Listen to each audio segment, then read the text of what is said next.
Now, ombudsmen, they're the people you complain to when things go wrong, of course. But how would you feel about an ombudsman that's actually a private firm, paid for by the industry you want to complain about? The government wants to make it easier to complain without going to court, with more of us using ombudsmen. From October, companies will be legally obliged to tell customers who are complaining about an approved third-party organisation, which can independently consider the complaint. Already, there are lots of these ombudsmen, but not everyone's convinced these private firms will really work hard enough for consumers. Well, that's what Helen Dudney thinks. She's a self-styled consumer champion. She's written the book, How to Complain, the Essential Consumer Guide to Getting Refunds, Redress and Results. Helen, what's wrong with the Ombudsman service as you see it? You know, it's free and it's quite straightforward to use, isn't it? There is. I think there's a few issues. There are obviously various ombudsmen around at the moment. I mean, the most common that people will know will be the financial ombudsman, energy, and the aviation and telecoms. But the new directive means that there will be alternatives, and a lot more companies will be able to set up. So. It brings up a lot of issues, such as the trader will have to legally direct you to an alternative dispute resolution service. So, for example, a supermarket might be able to say, you can go to this ombudsman, but they're not necessarily have to be members or be bound by the decision. So that's a huge issue. It's it's not mandatory. And there's a concern that companies without the right experience will be able to set up, and also a lot of duplication to confuse consumers. Now, we asked the government to speak to us about this. They declined, but they said they welcome more companies doing this because it'll increase competition, and they also say it'll save time and money and avoid going to court. Surely that's a good thing. Yes, it is. The fact that you don't have to go to court is obviously going to be beneficial for a lot of people. And also, if the ombudsman doesn't see in your favour, you can still go to court.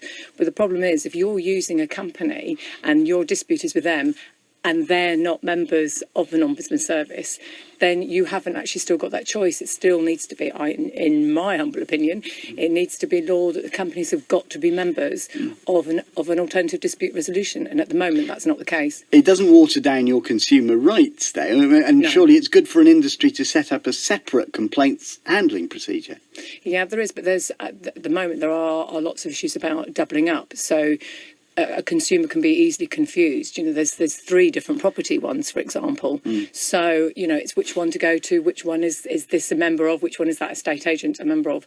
And are they enforceable, their judgments, their decisions? Well, it comes to the point of if it is with a company. So if the company are told, as the company X are told, yes, you must pay Mrs. Smith £500, then the company has to pay that £500, or that they are not allowed to continue to be members of that ombudsman scheme.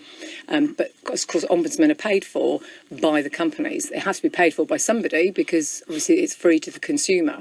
So the companies usually, in most cases, are paying a yearly fee and then a per case fee. So it is actually in companies' favour to sort out complaints before it goes to the ombudsman. Now, again, the government told us these ombudsmen will have to comply with strict requirements and will be monitored too. Does that reassure you? I still think there's some confusion and there's some lack of clarity. Clearly, they don't think it is clear because it was meant to come into force in May, July the 9th. It was meant to come into force and it's been delayed till October. So there are clearly some ironing out problems to be had. And for the new schemes, the Trading Standards Institute will be the competent authority, and the guidance is, I think, for companies is 44 pages long. So there is a lot of guidance for them to follow. However, there are issues I have found that companies have been registering domains. So, for example, we saw that an aviation ombudsman website has been registered, although they're not actually the ombudsman and it's not been agreed. You've called it an Omnishambles. Is that a bit screaming before you're hurt, as it were? I don't know. I just think it flows well, doesn't it? I think it is a bit of a shambles. It's been, in my research, it's been very difficult to find clarity amongst organisations.